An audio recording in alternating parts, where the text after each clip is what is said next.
পিতৃতর্পণের প্রস্তুতি শুরু করল ইংরেজবাজার পৌরসভা। আগামী বুধবার ভোরে মালদা শহরের রামকৃষ্ণ মিশন ঘাটে মহানন্দা নদীতে পিতৃতর্পণ করবেন বহু মানুষ। পিতৃপক্ষের অবসান ঘটিয়ে মাতৃপক্ষের সূচনা লগ্নে মন্ত্র উচ্চারণের সঙ্গে পিতৃতর্পণ করবেন পিতৃহারা সন্তানরা। বর্তমানে মহানন্দা নদীতে রয়েছে প্রচুর জল।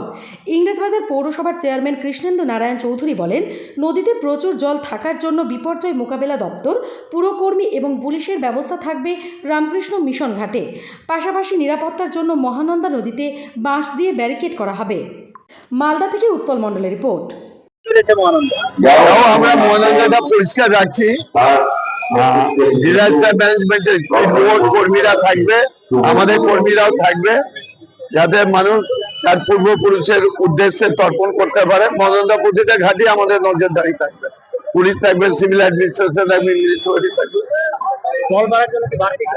না, আমরা ওই জন্য তো বললাম, একটা দড়ি দিয়ে ঘিরে রাখছি, তারপর আমরা এটা করবো।